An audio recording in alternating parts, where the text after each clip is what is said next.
ইসরায়েলের প্রতি কড়া হুঁশিয়ারি উচ্চারণ করে ইরানের পররাষ্ট্রমন্ত্রী আব্বাস আরাঘচি বলেছেন, তেল আবিব যদি তাদের প্রভুর নির্দেশ না মানে তবে ইরানই তাদের উপযুক্ত শিক্ষা দেবে। মার্কিন প্রেসিডেন্ট ডোনাল্ড ট্রাম্প ইসরায়েলকে নিয়ন্ত্রণে রাখার প্রতিশ্রুতি দিয়েছেন বলেও দাবি করেছেন তিনি।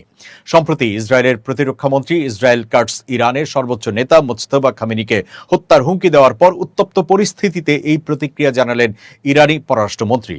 সামাজিক যোগাযোগ মাধ্যম এক্সে এক পোস্টে আরাঘচি লেখেন, ইসলামাবাদ সমঝোতা স্মারকের শর্তগুলো সবার জন্যই স্বচ্ছ এবং উন্মুক্ত। তিনি উল্লেখ করেন, মার্কিন প্রেসিডেন্ট ডোনাল্ড ট্রাম্প তেল আবিবে থাকা তার পোষা প্রাণীদের মুখ বন্ধ রাখার বা নিয়ন্ত্রণে রাখার প্রতিশ্রুতি দিয়েছেন।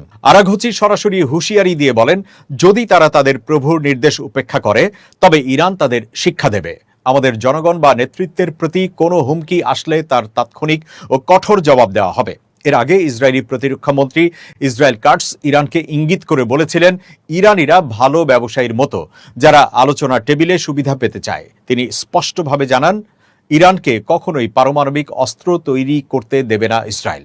ইরান যদি নতুন করে কোনো হামলা চালায় তবে ইসরায়েল কি পদক্ষেপ নেবে, এমন প্রশ্নের জবাবে কাটস বলেন, যুক্তরাষ্ট্র সামরিক কার্যক্রমে যোগ দিক বা না দিক, ইসরায়েল নিজস্ব শক্তিতেই পাল্টা জবাব দেবে।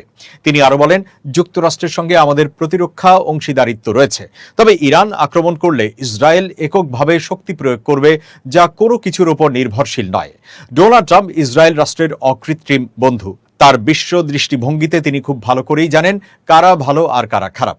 এদিকে পারস্য উপসাগরের হরমুজ প্রণালী দিয়ে জাহাজ চলাচল স্বাভাবিক রাখা এবং দীর্ঘমেয়াদী যুদ্ধবিরতি প্রতিষ্ঠার লক্ষ্যে বুধবার কাতারের রাজধানী দোহায় যুক্তরাষ্ট্র ও ইরানের মধ্যে পরোক্ষ প্রযুক্তিগত আলোচনা অনুষ্ঠিত হয়েছে।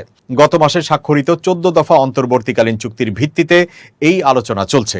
ফেব্রুয়ারিতে ইরান ও যুক্তরাষ্ট্রের মধ্যকার সংঘাতের পর সৃষ্ট যুদ্ধ পরিস্থিতি থামানো এবং প্রণালীটি পুনরায় খুলে দেওয়াই এই চুক্তির প্রধান উদ্দেশ্য।